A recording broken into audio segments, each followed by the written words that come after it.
Okay. Hello and welcome to the webinar Accessibility Self-Assessment for Arts and Cultural Organizations presented by Open Door Arts. My name is Lizzie Morales and I serve as the Arts and Education Program Director and Accessibility Coordinator at the Maryland State Arts Council. I am a white woman with brown eyes, brown curly shoulder-length hair, and today I'm wearing a light blue sweater and I have a blurred background behind me. My pronouns that I use are she and her. Now I'm going to just make a little space for my colleague, Derek, to introduce himself, who supports me in our accessibility efforts. Thank you, Lizzie, and good afternoon, everyone. My name is Derek Cabedo. My pronouns are he, him. I'm a brown Asian person with a beard, hat, glasses, black cardigan, and white shirt. In addition to working alongside Lizzie on MSAC's accessibility team, I'm also our office secretary. I am multiply marginalized, which includes identifying as chronically ill and psychiatrically disabled. Thanks, Derek, for taking the time to introduce yourself. Derek is a huge support to our accessibility team. And for those of you that just joined us, we are recording today's webinar. We will pause this recording during the Q&A, question and answer section of the webinar because we do want to make sure our audience is comfortable asking questions. And this recording will be shared with everyone who is registered. We do need consent to record, so if anyone objects to this recording, please raise your hand now and we will stop the recording.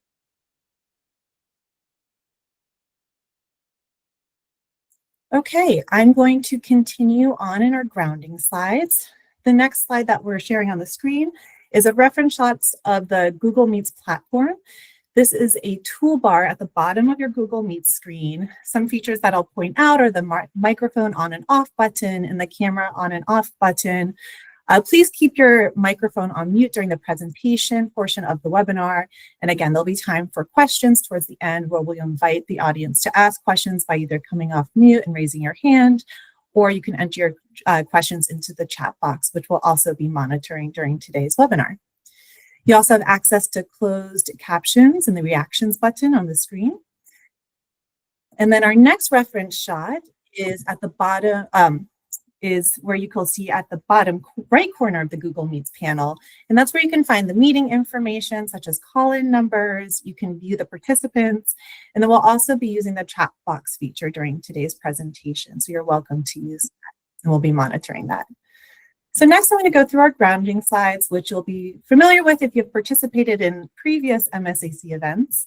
And these next few slides are really to help us get into a shared space and mindset for today's event. First is our land acknowledgement statement. This statement was developed in consultation with tribal leaders.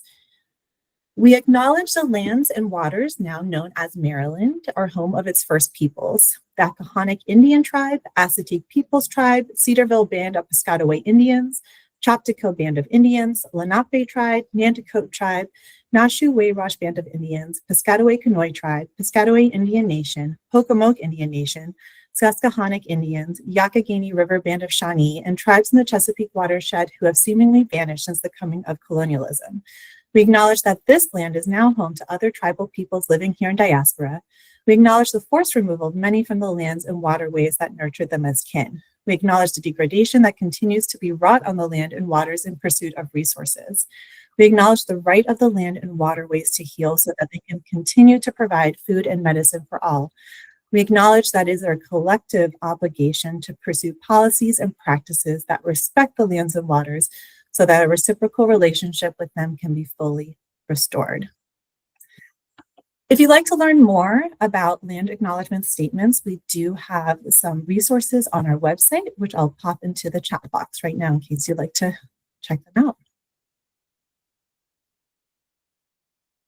Next is our equity and justice statement. The arts celebrate our state's diversity, connect our shared humanity, and transforms individuals and communities. The Maryland State Arts Council is committed to advancing and modeling equity, diversity, accessibility, and inclusion in all aspects of our organization and across communities of our state. MSC and its grantees are committed to embracing equity and non-discrimination regardless of race, religious creed, color, age, gender expression, sexual orientation, disability, class, language, and/or ability. The vision of the Maryland State Arts Council is to play an essential role assuring every person has access to the transformative power of the arts. MSAC advances the arts in our state by providing leadership that champions creative expression, diverse programming, equitable access, lifelong learning, and the arts as a celebrated contributor to the quality of life for all of the people of Maryland. On this slide, you will see our strategic plan. This plan was developed this past year or last year. And this is our plan that we've developed and adopted for the next 5 years. The text in red are the 5 pillars in our plan, which I will read out loud. Access, bolster access to arts experiences and resources. Awareness, amplify the stories of Maryland's arts sector and the value of public support. Connection, foster networks within and beyond the arts sector. Equity, cultivate a thriving arts ecosystem centered in equity. And leadership, commit to a culture of care and innovation. Now I'm going to read our creative meeting actions to remind us of being in a shared space together. So let's celebrate being in a space with other creative people, engage with everyone's presence as a gift, acknowledge that together we know a lot, enter the conversation with curiosity and inquiry, share your idea and trust that it'll be heard, use I statements, focus your language on the task at hand, hold one another accountable with care, honor all perspectives, and build on shared ideas. Balance speaking and listening.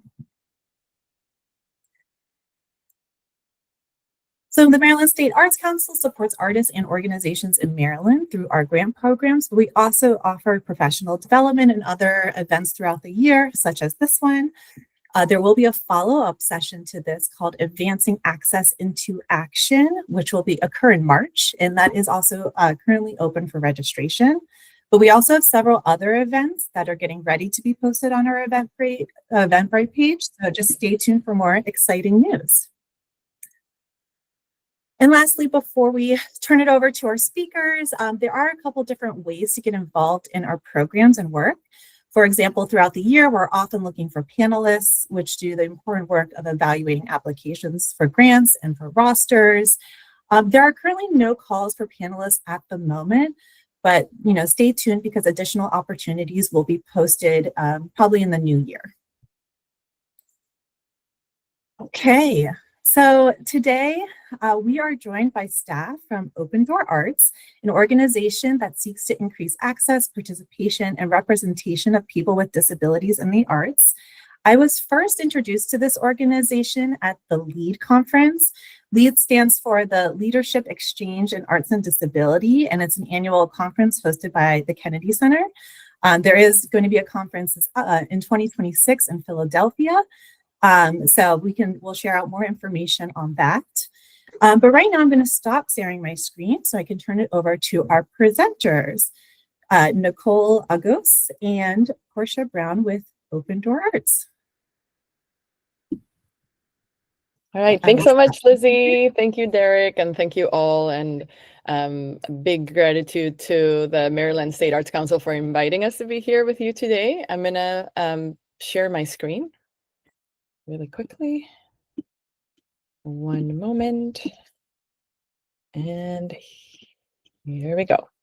All right, can everybody see my screen? Can you give me a thumbs up, Lizzie? Okay, awesome. Great. All right. Well, welcome everyone. Thank you again so much for having us. And thank you for all of those thumbs up. So again, we're really excited to be with you today. As Lizzie said, we're going to be spending this session talking about our arts and culture accessibility self-assessment tool and the process that goes along with it.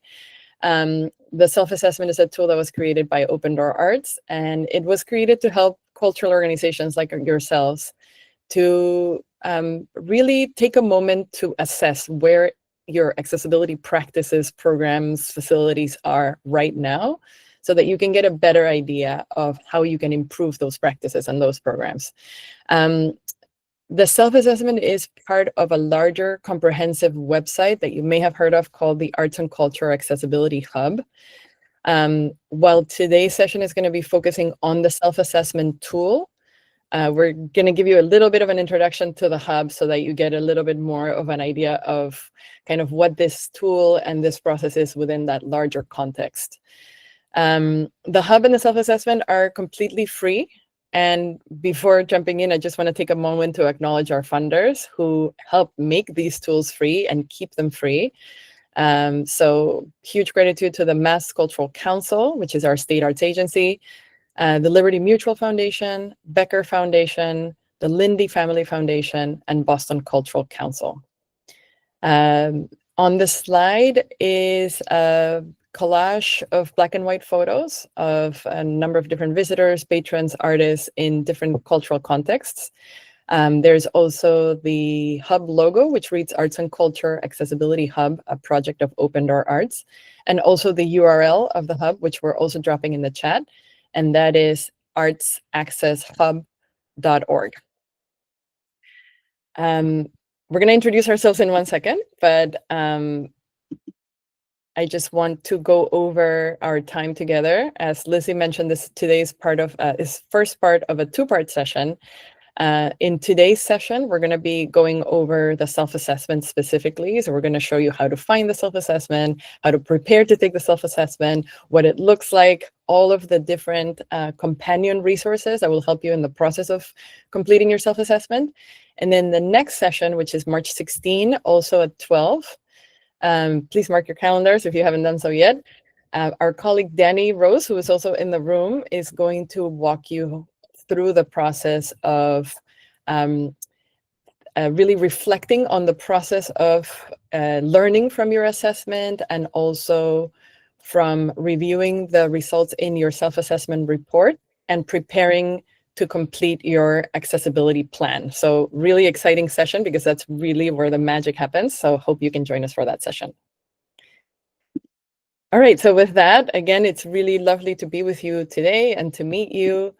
We'll share a little bit about yourselves. So I'm Nicola Gois. I use she, her pronouns. On the slide is a black and white photo of me. I'm a light-skinned Latina woman, and I have shoulder-length brown hair. I'm posing in front of a woven art piece, and I am the managing director at Open Door Arts. So I'll pass it to my colleague, Portia. Hi, everyone. I'm Portia Brown. I'm the Director of Operations and Strategy for Open Door Arts, and I use she, her pronouns. There's also a black and white photo of me smiling in front of the same woven artwork on the slide. I am a white woman with long blonde hair, and today I am wearing glasses with a blurred background. We also wanted to take a moment to introduce our colleague, Danny Rose, who Nicole mentioned. She will be supporting us today in the chat. Yes, and she is introducing herself in the chat as well. Thank you, Danny. Danny is our Director of Cultural Access. She is absolutely instrumental in the creation of many of the tools you will hear about today and in supporting organizations and groups of organizations such as yourself as they embark on their accessibility improvement journey. And you will have the pleasure of learning from her in the next session. So if you have questions, she'll be available to answer some of those, help monitor the chat. And then as Nicole and I reference different links and resources throughout the presentation today, she'll be dropping those in for your reference. Great, thanks, Portia. So a little bit about Open Door Arts, if we're new to you. We are the organization that created the self-assessment tool and also the hub. We didn't do it alone, and you'll learn about that in a minute. But if we're new to you, Open Door Arts is an affiliate of Seven Hills Foundation. We're a Massachusetts-based arts and culture organization that is focused on increasing access, representation, and participation of people with disabilities in our arts and cultural community. We do that through school programs with young people with disabilities. We have a gallery inside the Worcester Art Museum that shows the work of disabled artists, and also through programs in our cultural access department that really focus on supporting the cultural sector, increase and improve its accessibility, and through the creation of resources like the Arts and Culture Accessibility Hub and the self-assessment tool. And again, we did not create these resources on our own. We worked in collaboration with more than 40 of the most incredible dedicated, just unbelievable human beings who are all cultural accessibility experts, and they're pictured on this slide. They work in a variety of different roles in different types of cultural organizations and disability services organizations and tech support organizations. And not only they just have this profound expertise in cultural access, but also lived experience with disability, with about 80% of them identifying as disabled, which was really important in the creation of this tool. We really wanted it to be disability centered. We also worked with accessibility experts at the National Center for Accessible Media, also known as NCAM, who really worked with us from the very, very beginning stages of the design and build of the hub to make sure that accessibility was built into the resource itself. So very grateful to all of these folks. And now that you know a little bit more about us, I'm going to pass it to Portia to get us started. Great, thank you so much. And as Nicole has already sort of started off by, showing gratitude for this collective group of ideas and individuals and organizations, we are going to start with a little bit of the why behind the creation of these tools, because we do think it's actually really relevant and important that you sort of understand the impetus for the creation and sharing of all of these things.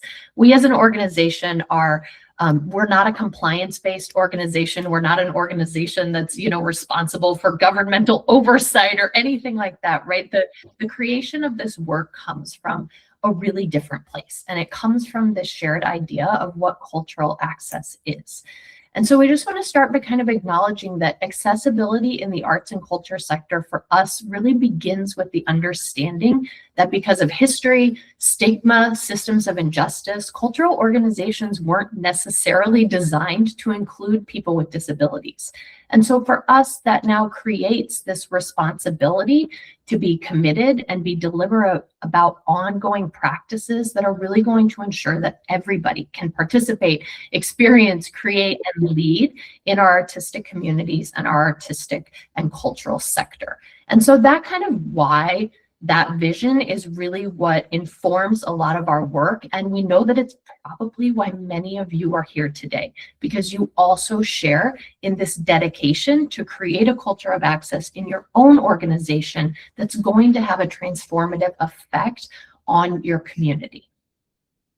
So we also know, you can go to the next slide, Nicole. Thank you. That doing this work of access, right, it's not always easy. It's not always accessible. And maybe you have experienced that today, right? And that's maybe why you're here looking for some of the tools and some of the supports. We know this because we experience it ourselves as an organization trying to do this work and do this work well. We also know it from the hundreds of organizations that we've supported.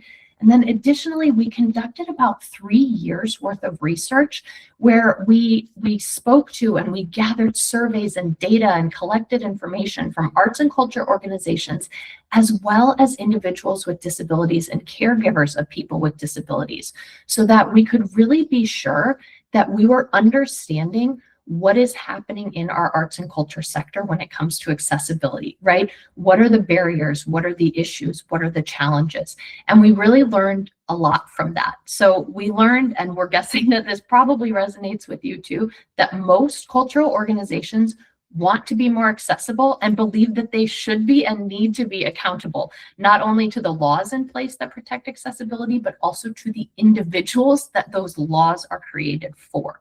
79% of organizations responded that they want to be more accessible. That's huge. We also know from those organizations that being accessible is feeling really overwhelming, right? Organizations were, voicing and expressing that they don't really know where to begin. The legal obligations can feel really cumbersome and overwhelming, and they're not quite sure how to move the work forward. We also knew that a lot of the tools out there were not meeting their needs.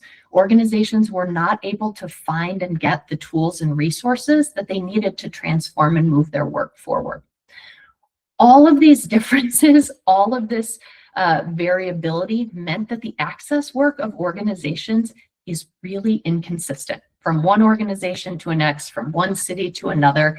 And all of that variability is creating fatigue, distrust, and harm for people with disabilities. So some of the most important data that we found is that only 6% of our respondents said that it was easy to request access services at arts and cultural organizations. Conversely, 72% of those respondents said they would visit organizations more if they knew their access needs could be met. So knowing this, right, having the vision and the needs and kind of acknowledging the shortcomings that our sector is having for our disability community, we really felt this call to action, right? It wasn't enough to just say, okay, well, we know that these are all the gaps. We felt like then we had a responsibility as this sort of uniquely situated organization to address those gaps and to start being really responsive to the very clear needs and requests that we had heard from arts and culture organizations who wanted to do better in this work. So in response to that, we embarked on this sort of 2 to 3 year now process of trying to create all of those resources, all of those tools, them in one place, make them free, and make this work easier. And so as Nicole said, that's why we created the Arts and Culture Accessibility Hub, right? And if you go to the hub, you're going to find vetted resources, trusted information, there are tools, there are templates, there's an expert directory, training, kind of everything that people were asking for. We said, all right, let's do it, let's make it, let's put it in one place. But in addition to all of those tools, the sort of like why and what of accessibility, we also really wanted to create a process so that organizations could improve their accessibility in a little bit more clear and organized fashion, right? To make this big idea of becoming more accessible, more manageable. And so to do that, we created what we call the access improvement cycle, and it's depicted on this slide as 5 different colored circular icons, and each one goes to part of the access improvement cycle, starting with assess, then plan, learn, connect, and implement. Right. And again, the hope is that we can take this really sometimes abstract and cumbersome concept of be more accessible and create for organizations a really clear roadmap that they can follow. So you can really start in this access cycle at any point, depending on your needs. You'll also see that it's a cycle. This is not a finish line where access ends at some point and like you've done the work and can just high five.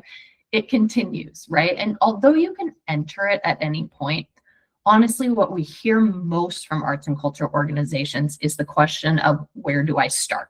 And that also aligns with kind of why we're here today, and we're hoping where your needs are as well. A lot of organizations say, where do we begin? How do we get this work started? How do I get my organization on the same page and start moving forward? And so to do that, we always recommend starting with assess. We think that it's pretty impossible to grow what you don't know. And so the first stage of this work is understanding how you're doing, what's working well, what's not, where are the gaps, where are the needs. And so we're going to dive in today to assess. And then in your next session, Danny's going to start to move you into the plan. And then as you utilize the hub, you'll see how it also supports those other stages of the cycle as well. But for today, let's really focus on this first critical step of assessment. And so we're going to tell you all about and give you an actual visual tour of our arts and culture accessibility self-assessment. Back to kind of all of those ideas informing this work, there were self-assessments out there that existed. Some were really compliance-based, some were way too short. Many were only focused on space, but we could not find a self-assessment that was specific to arts and culture organizations, that was comprehensive, but still manageable, that was disability-centered, and that would kind of meet the needs that we were hearing, not only for ourselves as an organization, but from our peers. And so that's why we kind of decided to create our own and put something out there that we hope will be really transformative in the work. Great. So our self-assessment is really specific to arts and culture organizations. You'll see that in the line of questioning, and that's also true for the entire creation and individuals involved in creating it. And this really does mean for all arts and culture organizations. It does not matter your size, your budget, where you located, where you are in your accessibility work. Maybe this is the first time you've thought about it. Maybe you're far along. There's a lot of scaffolding in place and thoughtfulness behind the creation of this so that no matter kind of where you are or what type of organization you are, this is a tool that you can use. Also, as we've mentioned, it was really important that this entire tool be disability centered. And that is something that we really felt were lacking in some of the other tools that existed. Even from the impetus and creation of this tool being directly informed by the disability community, to everyone included in creating the sections, creating the structures, vetting the formats and platforms that it exists in to ensure their accessibility, and also in all of the content, right? To make sure that it's disability centered and informed, and make sure that although this tool does need to help organizations understand legal compliance, that it also focuses on humanity and centering the disability community in the work as well, and as equally important.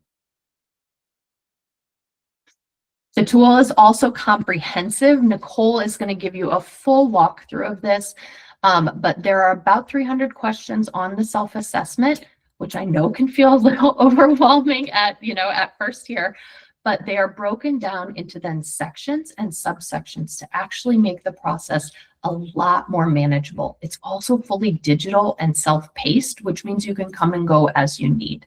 But we wanted to make sure that if people were going to the trouble to self-assess, that they didn't have to go multiple places and do multiple things. This is sort of a one-stop shop that's going to comprehensively look at and help you self-assess all aspects of accessibility in your organization. And along the way, you'll see some of these today, and then maybe some as you explore the hub a bit more. There are tons of resources to support you, to scaffold your learning, and to hopefully make this a really accessible and easeful process. So we have a glossary of terms. There are some further ADA identification tools. There are templates that you can use that you can directly kind of plug and play to your own needs. There are guides, there are checklists, and then there are also some additional resources on the hub, like our expert directory and other ways that we can support you. And as we've mentioned, this is free. It was really important to us that cost not be a barrier in any way to this work, and that we are not financially gatekeeping any of these resources or information. So we hope that you'll use it and share it, and that everyone can benefit from the things that this awesome community of people have helped us create.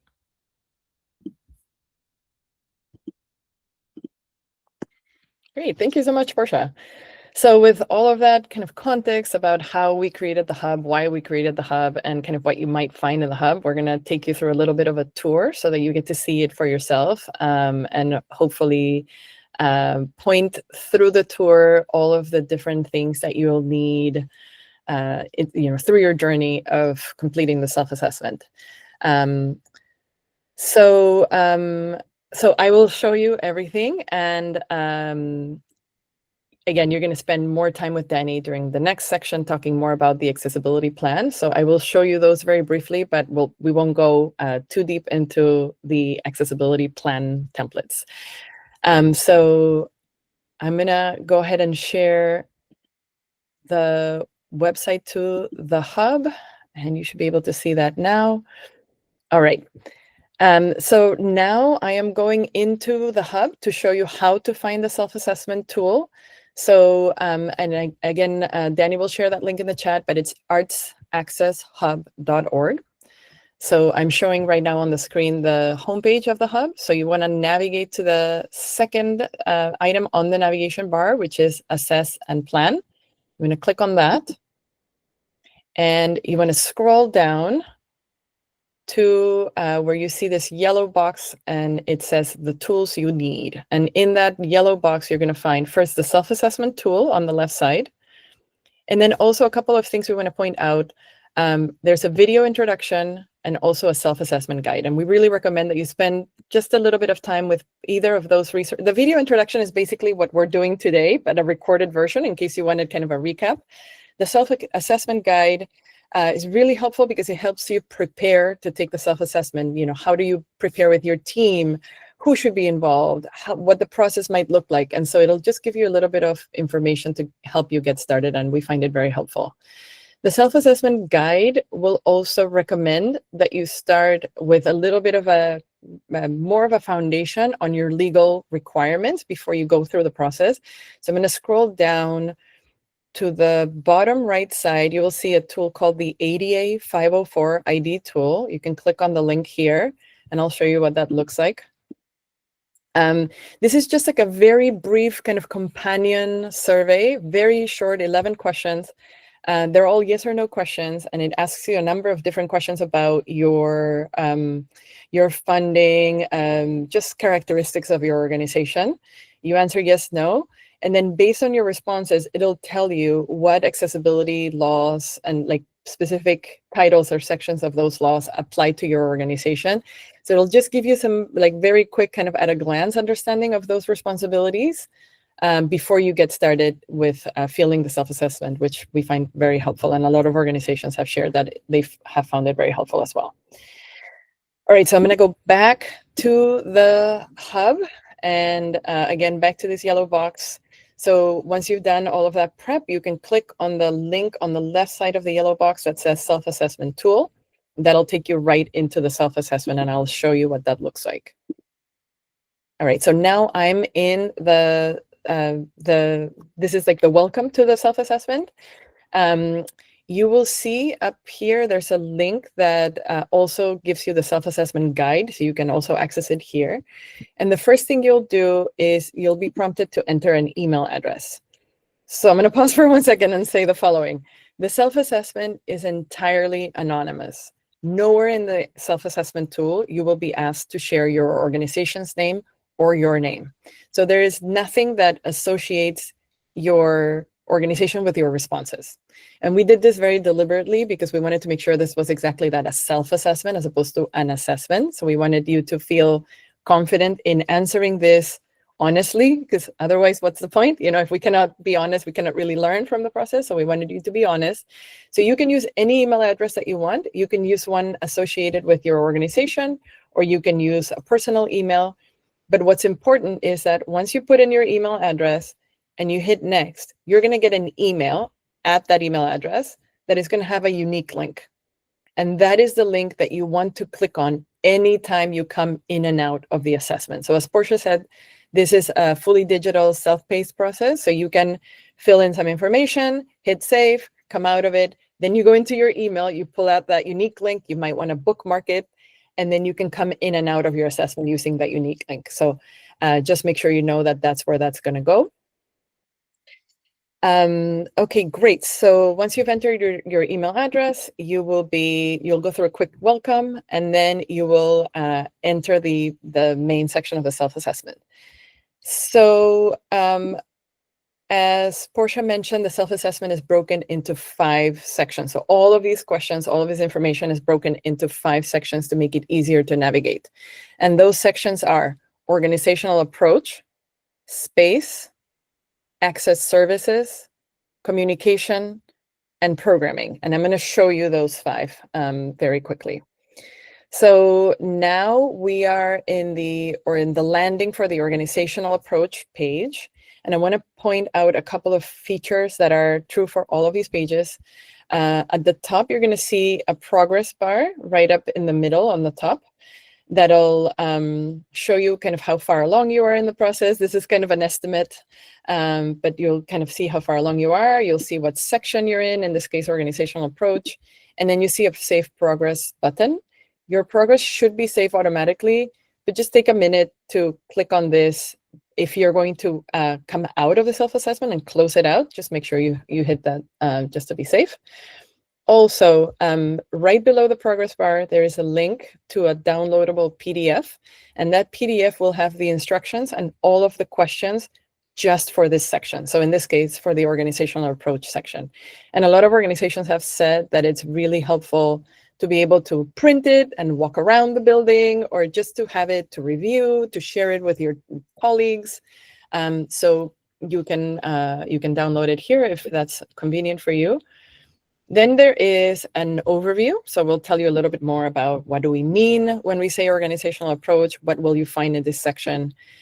And then a section on resources and links. So if there are any helpful resources that will help you complete this particular section, we'll list them here and we'll tell you why they're important.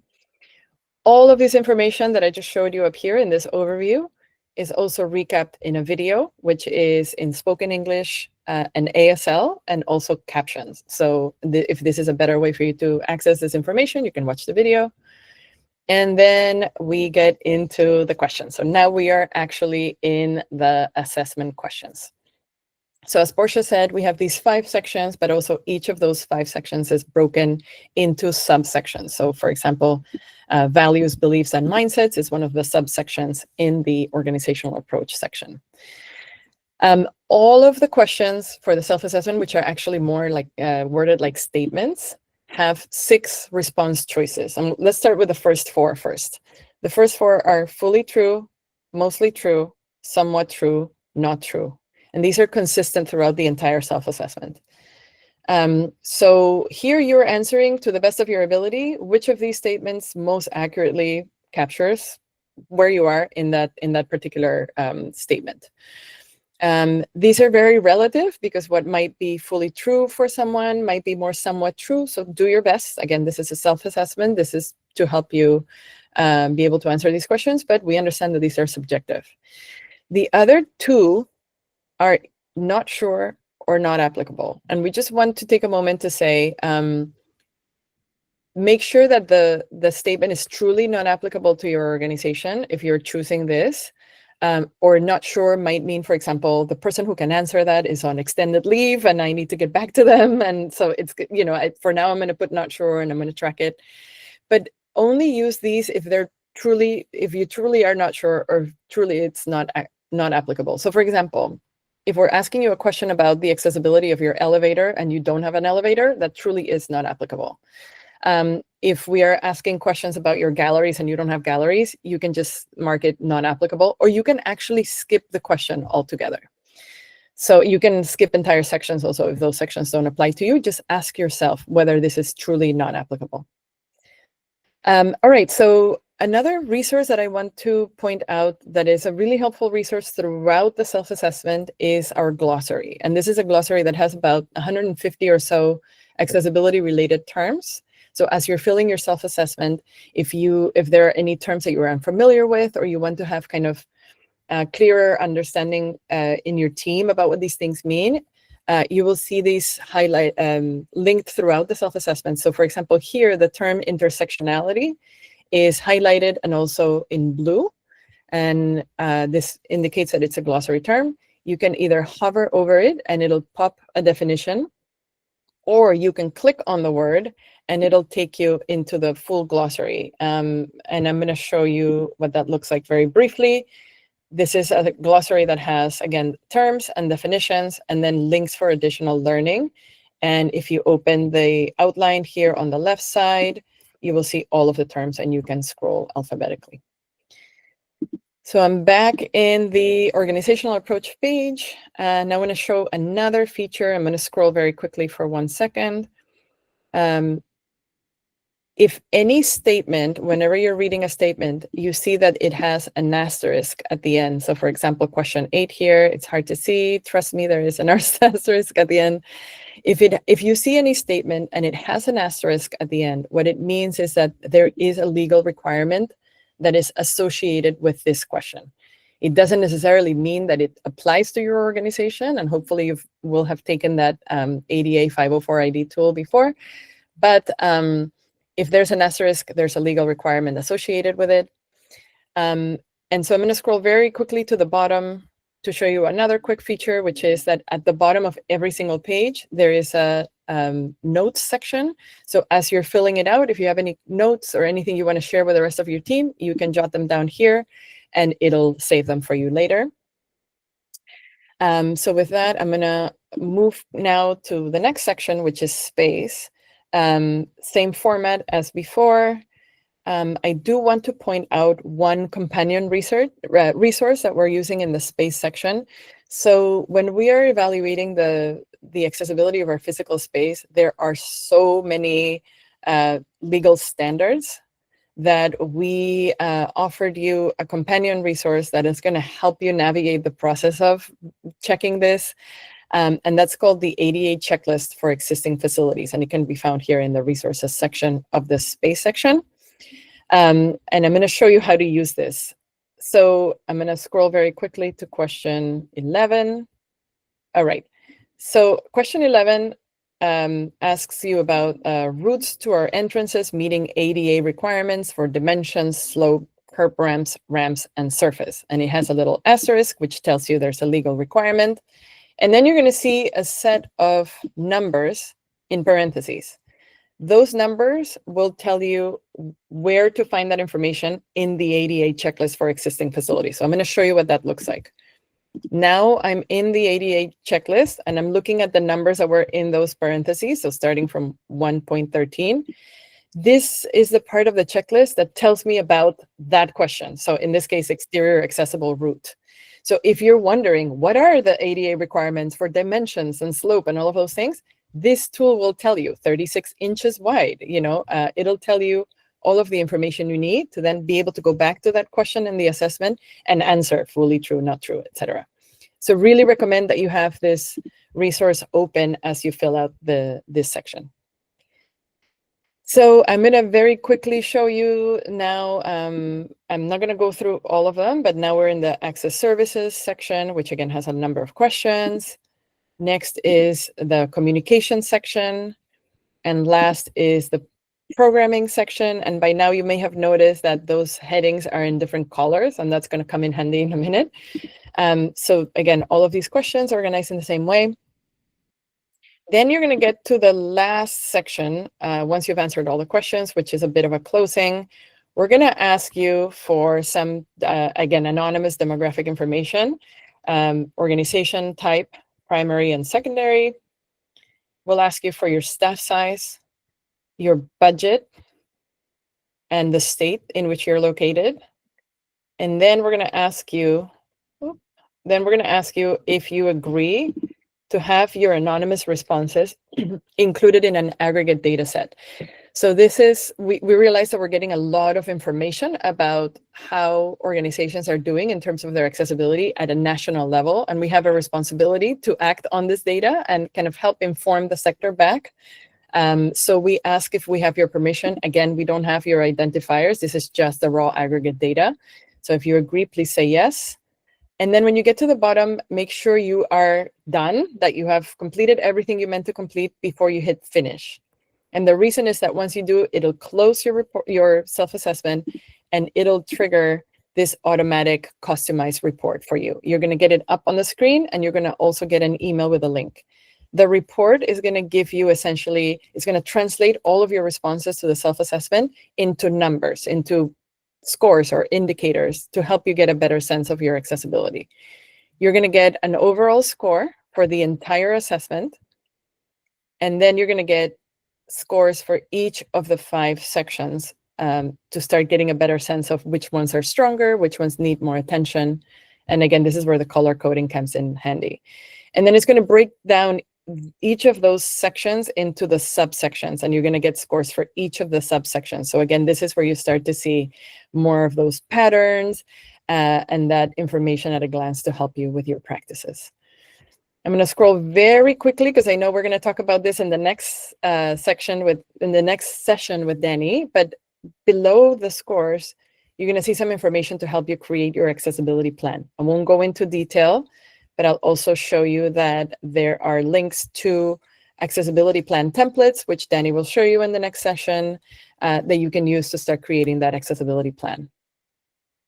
So with that, I'm going to go back into the slides just to wrap us up very quickly, to talk about kind of what it means to move forward together in this work. So it's been really amazing to see in the year and 3 months since the self-assessment has been launched, we've had about 1,300 organizations in 34 states start their self-assessment and about 600 completed, which is wonderful. We've also heard from organizations how much they've learned from the process, the fact that they kind of were feeling intimidated and they were feeling overwhelmed, and now they have clarity, like they have purpose, they know where to go, they know where they're coming from.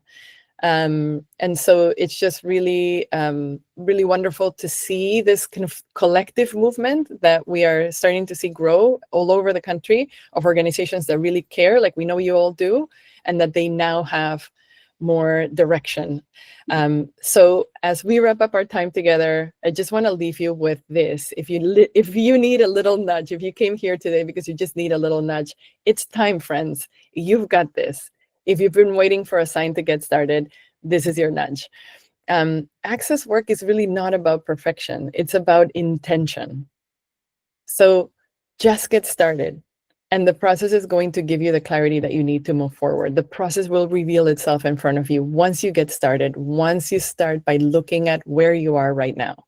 And I promise you that this is some of the best work you will ever do in your life. When all of us do this work, when all of us really care about this, when we're dedicated to accessibility, we're going to transform our sector into one where everyone can participate, everyone can be a part of shaping what comes next. Like, how exciting is that, right? So we hope that today you have a little bit more clarity, that you are resourced, that you have a process and the tools to move forward. And we really hope that you will get started with your assessment and that you will join us back on March 16 with your report, so that we can support you in the process of creating your accessibility plan, which again is where the magic happens. So again, thank you so much for being here today. Thank you for the invitation to be with you. I'm sharing our contact information on the slide, and Danny will share it also in the chat. And I know we are very close to time, so I'm gonna stop sharing my screen and see if there are any quick questions that we can answer. And also with the email address in the chat, feel free to reach out to us anytime. Like, we're your new partners in Access. We're in it with you now. And so reach out if you have any questions or you need any additional support.